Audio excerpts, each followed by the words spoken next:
Hi there, welcome to this week's vlog. I'm laughing a little bit because sometimes when I record these vlogs I go a bit wrong, so if I had the editing skills I might show you some of the outtakes, but anyway, never mind about that.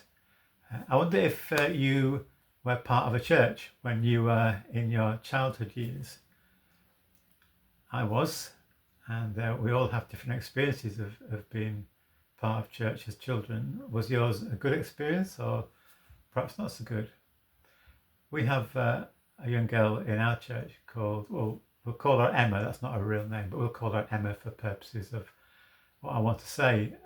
Her mum and dad and Emma have joined the church in the last couple of years, and we love having them as part of our church family. They got stuck into church life, and we enjoy them being part of our church family. Last Sunday, my wife Sue noticed that this couple and Emma, their 4-year-old, was sat somewhere near the back of church, and so she wandered over to have a chat with them. And Emma, little Emma, said, "Oh, I love being part of this church. I just love it." And Sue said, well, we love having you as part of the church, Emma, and we love you. And I love being part of church too. Isn't it great when we have that feeling, whether you're in your older years, middle years, or very young years, that you love being part of church. That's how it should be. Sadly, it's not always the case, but that's how it should be.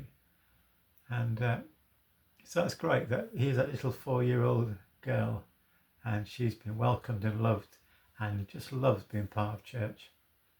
I wonder if you were welcomed as a child into church, if you had the opportunity. I think I was.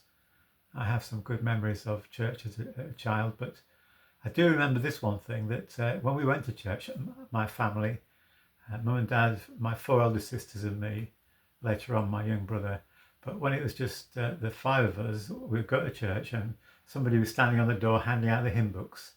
And so my parents and my 4 elder sisters would get these hymn books. But when it came to me, a little lad, whoever was serving out the hymn books would bend down to the bottom shelf and pick one of the tatty hymn books and give me a tatty hymn book. And I never thought that was quite fair. But anyway, there we go. I still love being part of that church family.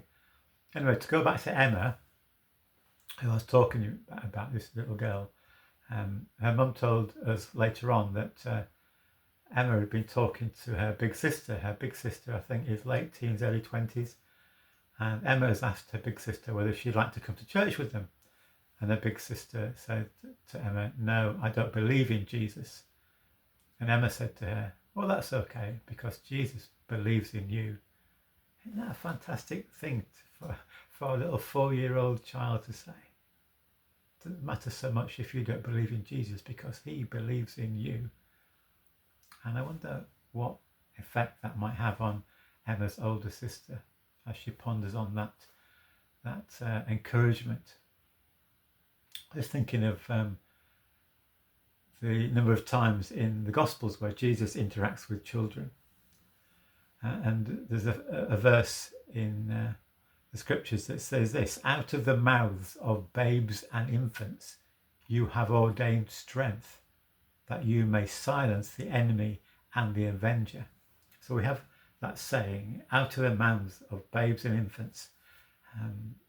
Sometimes we tend to write off little children or people because they're too young. I remember Paul, writing to his protege Timothy in the New Testament, says, "Don't let people tell you that you're too young." So we need to be listening to what our children are saying, because those words from Emma, because Jesus believes in you, so profound in many ways, so simple and yet so profound. So do we allow our children do we listen to them? Do we allow them to have their place within the life of our church? Children are not the church of the future. They should very much be part of the church of today. We should value them as much as we value anyone else. And of course, Jesus, on that occasion when parents brought some of their youngsters for Jesus to bless, the disciples thought, Jesus is tired, we'll send them away. But Jesus was angry with them. He said, "No, let the children come to me, for to such belongs the kingdom of heaven. Another occasion, unless you become as little children, you can never enter the kingdom of heaven. So we need to have that childlike trust, that childlike faith, like our little 4-year-old Emma has. That's a wonderful thing to behold. I gave my life to Jesus when I was 5, a little bit older than Emma, but it's always been a strong reminder to me that God can work in the life of a person, whatever their age.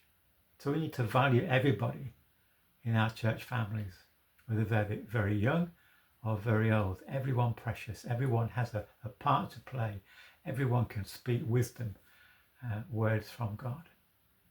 So they're just a few random thoughts, all because of those words from little Emma. She's a lovely little girl, and we love having children as part of our church family. We're so blessed to have had a number of young families and children part of our church family. What a great blessing that is. And it's indeed a blessing to have people of every age who come and share in the life of our church family. So I pray God's blessing on you and the church family you are part of. It may not be perfect. In fact, it won't be perfect. It's sometimes said, if you find the perfect church, don't join it because you'll spoil it.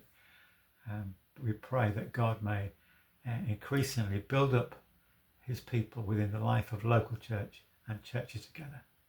So let the children come to me, for to such belongs the kingdom of heaven. Let's listen to our children. Let's love them and welcome them. God bless you. Thank you so much for listening today.